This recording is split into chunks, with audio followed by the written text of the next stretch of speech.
weight loss is portrayed as this super simple thing to do.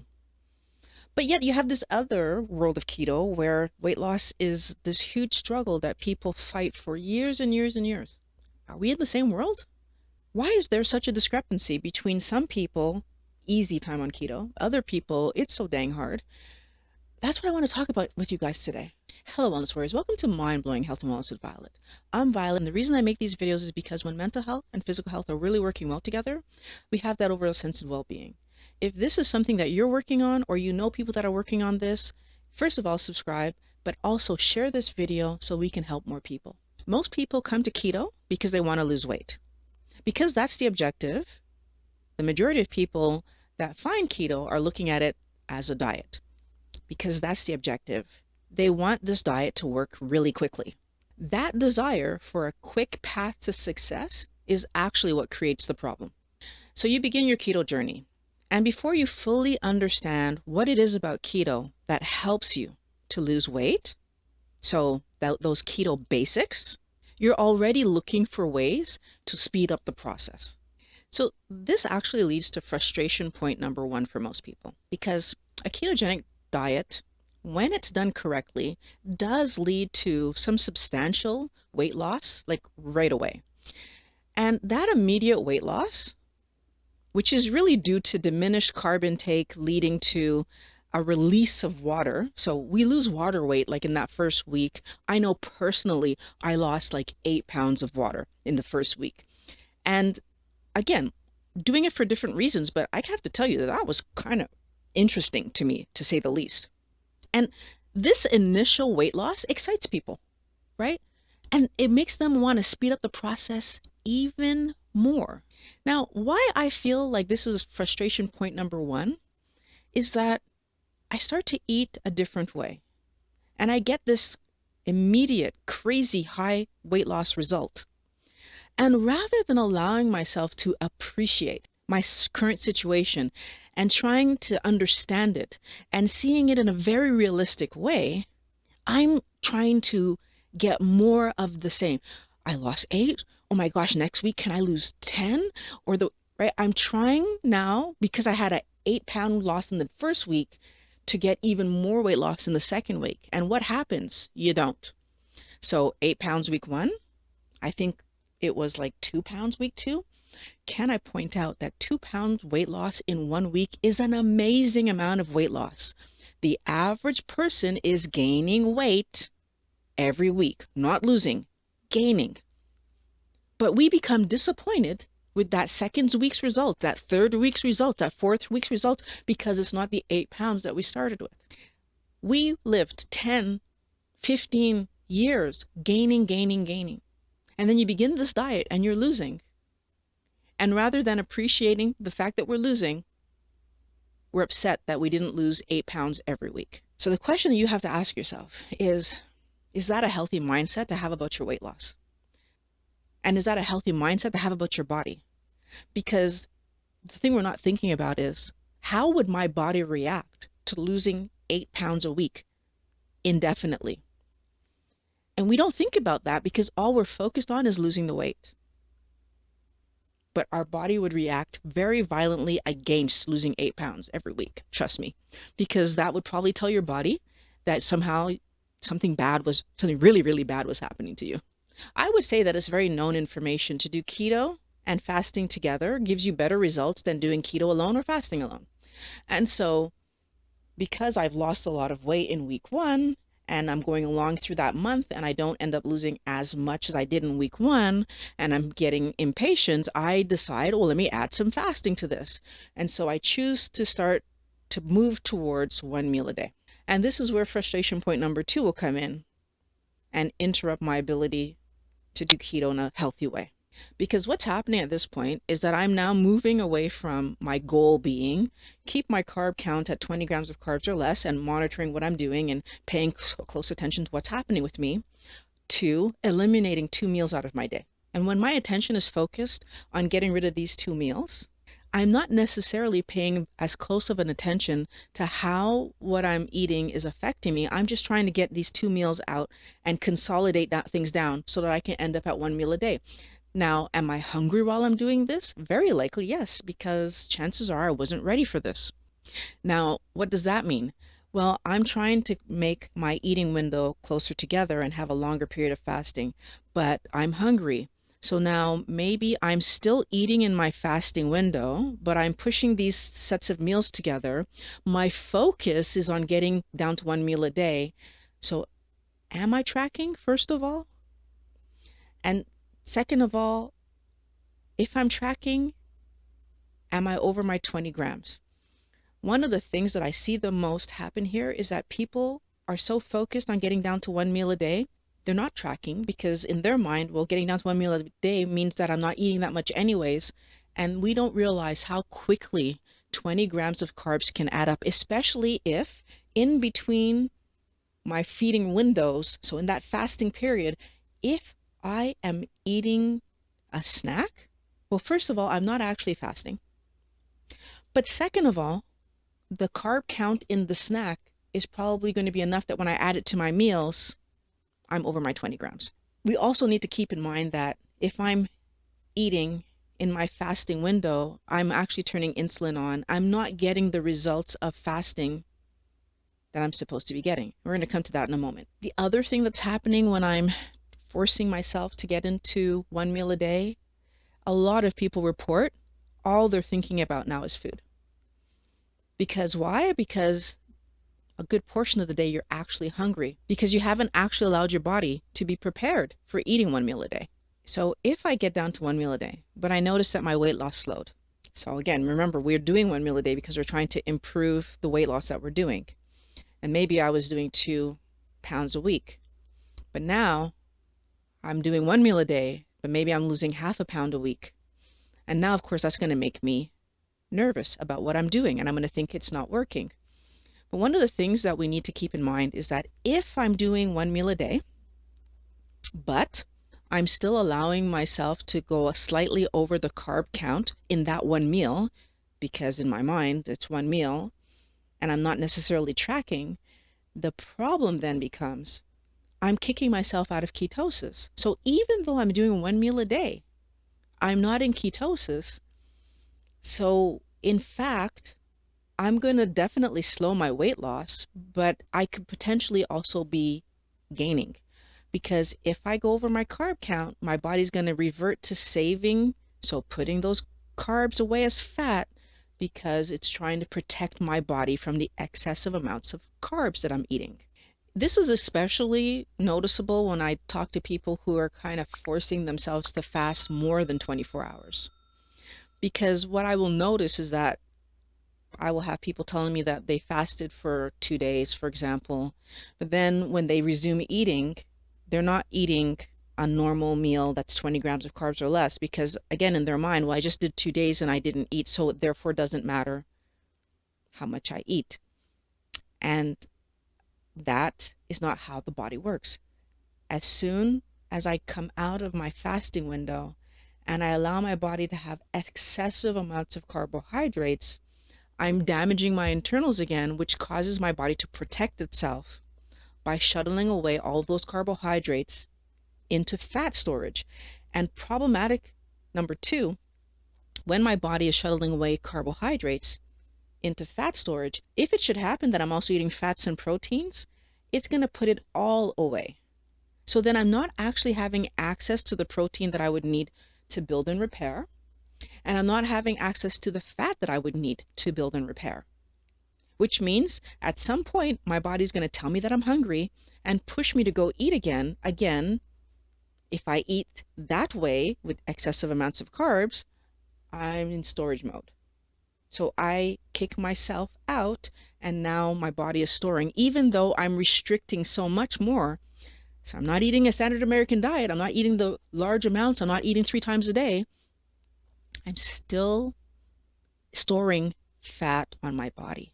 Wellness warriors, I really need you to understand that keto works for weight loss because it gives you better health.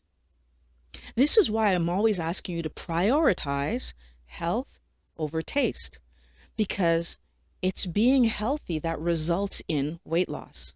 If my body is not getting so much sugar that's forcing it to store, then it's able to actually focus itself back on making sure that all of Violet's internals are functioning correctly. Heart, liver, kidneys, everything that's internal is functioning correctly. And when these things are functioning correctly, my weight can regulate. By prioritizing health over taste, what you're actually doing is eating healthy foods, so clean energy source, fat, healthy protein, with whatever source, eggs, meat, fish, low glycemic vegetables that are kept strictly under 20 grams of carbs for the whole day to build the best quality you. And if you eat to satiation, then your body is not going to have to fight itself putting carbohydrates away or excessive amounts of protein or fat. So what actually ends up happening is that you're allowing your body to build, fuel, repair in a very efficient way, and that also allows your body to take from the storage that you have on board. As I'm sitting here in front of you, I still have months worth of fat on my body that my body can take from any of the times that I'm not able to get to food in time. Right? So if I actually feel hungry, but let's say I was in the middle of something and I really just couldn't go eat, my body would take from the reserves. And we all have that ability when we're prioritizing our health over eating junk food that pushes us out of this ketogenic state and forces our body to request food every time it needs to do something. So the big problem with adding one meal a day or fasting to the regimen of weight loss when you're doing a ketogenic lifestyle too early is that fasting and one meal a day will push weight loss before we truly understand why keto works, before we truly understand that carbohydrates are damaging to the body, before we truly understand that we lose the weight because our body is getting healthier, we lose the weight because our body is able to repair the damage, we lose the weight because we are not flooding our body with carbohydrates that it needs to manage, and it actually can, because it's not managing excessive carbs, take energy out of storage. When we understand that all these things are happening, that's when we truly understand why keto works. When I don't understand, I'm much more likely after a fast, whether it's a 1-day fast or a 3-day fast, to overeat my carbohydrates because I don't understand how much damage that's doing. And the number one thing that keto is eating 20 grams of carbs or less. And even though most people who do a ketogenic lifestyle know that piece of information, when I talk to them about what it would mean to eat 25 grams of carbs or 20 or 35 grams of carbs, often they don't know what it would mean. And often they ignore the part where if I get kicked out of ketosis, that there's damage happening inside my body. Because getting kicked out of ketosis is not the worst thing that happens. It's the damage that's happening inside your body that's actually worse. Because that damage absolutely does slow down your weight loss because your body doesn't care how much you weigh. Your body cares that you're healthy and going to be around tomorrow. We need to keep in mind that when I live a ketogenic lifestyle, those initial phases where slowly I move from being 3 meals a day down to being 2 meals a day, if that happens for me that I end up being 1 meal a day, which is what happened to me, it's not happening because I'm forcing myself. It's not happening because I wanted it to happen. It's happening because if I actually feed myself properly, the amount of energy, the amount of building blocks that I'm getting out of my food because I'm choosing high quality foods that are giving me clean energy and clean building blocks are efficiently being used by my body. And the more efficient my body can be, the less of these things I'm going to need to eat. Keep in mind, even today, I still eat a large amount of food on several days, and on other days I eat much less because I eat to satiation. I eat what my body asks for. And when I'm feeling satiated, I stop eating. So what happens if, while I'm in the process of becoming adapted to my keto lifestyle, and I lose weight, and let's say I'm 3 months in and then I'm actually stalled, and I'm still doing 2 or 3 meals a day and I'm actually stalled. It could be that I find out that for Violet, with the amount of damage that I had from having inflammation from the age of 22, that maybe I need to be at 18 grams of carbs a day, or maybe I need to be at 15 grams of carbs a day, that maybe being under 20 grams just isn't enough for Violet.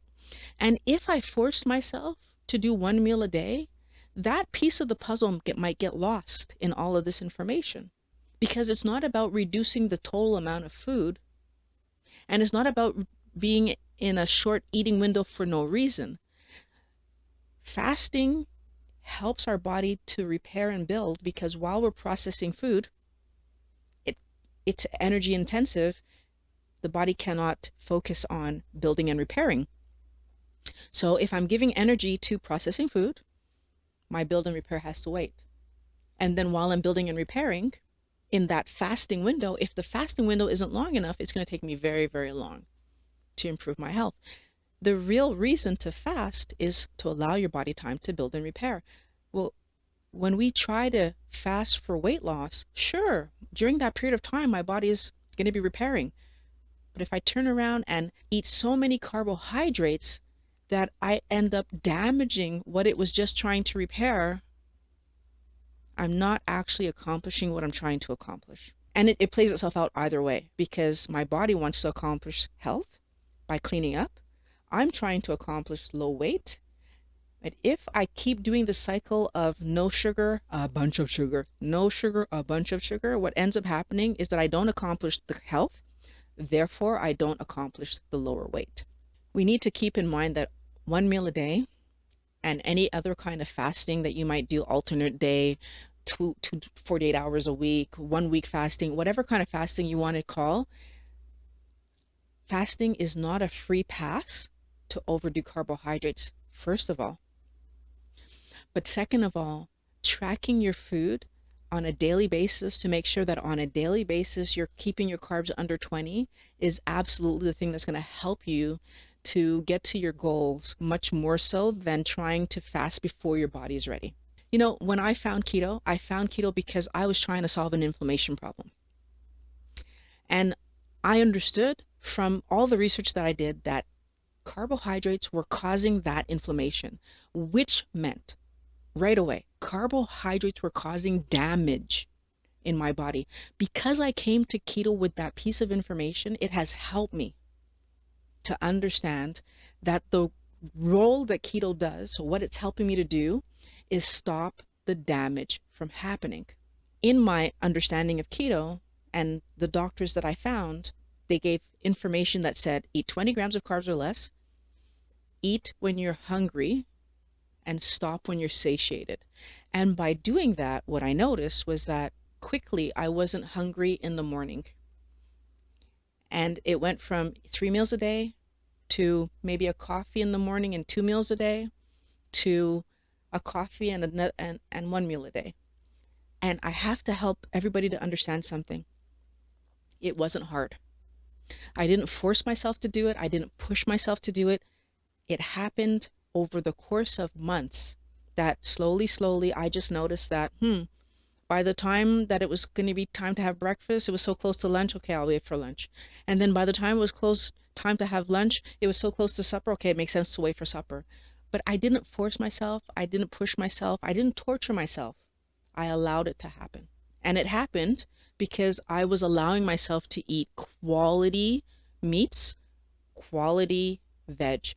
They were low glycemic veg, and I was having no snacks, no processed foods when I actually got down to 1 meal a day. What I learned was that overeating carbohydrates and then the following day working out doesn't erase the damage that the carbohydrates did in your body. The same way that if my basement floods and then I call a cleanup crew in to dry up the water and dry up my basement, the damage still happened. And if every single week there was a flood in my basement and I had this crew come in and dry up the problem, over the course of months, you would start to see damage. You would start to see warpage. My basement would be destroyed. We need to understand that even though I can't see the damage on the exterior, if I keep eating carbs, not eating carbs, eating carbs, not eating carbs, I'm doing damage. And that damage will impact us at some point in time, whether it's glaucoma, whether it's diabetes, whether it's heart attack, whether it's going to affect us at some point in time. Let me be clear. I'm not saying that you shouldn't do 1 meal a day or fast. What I'm saying is let's use fasting for what it's supposed to be, a period of time that allows your body to clean up, to heal properly. If you're not losing weight, so you're on a stall, and a stall is more than a month and a half. So if you're not losing weight, or you're not losing weight fast enough, what you need to do is problem solve why you're not losing weight. Could be that 20 grams of carbs or less is not your number. Could be 15, could be 10. Could be that you might be overeating fat. If you are, you want to make sure that you're only eating the fat that comes along with the meat, and make sure that you're eating an amount of meat that's in line with the body that you want to have at the end, right? So the amount of protein that would support that body. But problem solving these things is not the same as forcing my body to be somewhere that it's not ready to be. If the internal cleanup my body needs to do for me to lose weight hasn't happened yet, then I might need to accept that the reason that my body isn't losing right now is because it's cleaning something up, internal. And better for my heart to work properly than for me to lose 5 pounds this week. Better for my liver to work properly than for me to lose 5 pounds this week. I want you to think about that, Wellness Warriors. Give your body the time it needs to clean up. We can force weight loss by not eating, 100%. But what we can't force is the ability to manage that weight loss over years to come, right? That long-term weight management, maintenance, right? Fasting gives us an immediate control over my weight. But in the long run, over long periods of time, fasting as a way of managing your weight keeps you so focused on food that you're not actually getting out there and living your life, enjoying yourself. You're constantly thinking about food. I can guarantee you, you can ask Pat, I'm never thinking about food. It's always the last minute, oh, what are we having? And the only reason that I survive that is I always have some kind of meat that can be cooked right now in the fridge. And vegetables that I can make if I decide to have vegetables in the fridge. But I don't spend my day wondering about what I'm going to eat next, and I don't care. If it's chicken in the fridge, I'm having chicken. If it's pork in the fridge, I'm having pork. If it's eggs, I'm having eggs. If it's beef, it doesn't matter to me. I don't care. If it's fish tonight, I'm having fish. I don't care. As long as I know that there's some kind of meat in the fridge, that's all that matters. When we fast before we're ready, we're constantly thinking about food. If you've made it this far into the video, help to support the channel and keep us independent by checking out the links below. Another way that you can help us is by subscribing and sharing this video with someone you know that could use this information. It really does help. There are some videos on the screen right here that are going to help you to improve your health. I want to thank you for watching Mind Blowing Health and Wellness with Violet, and I can't wait to talk to you again next week.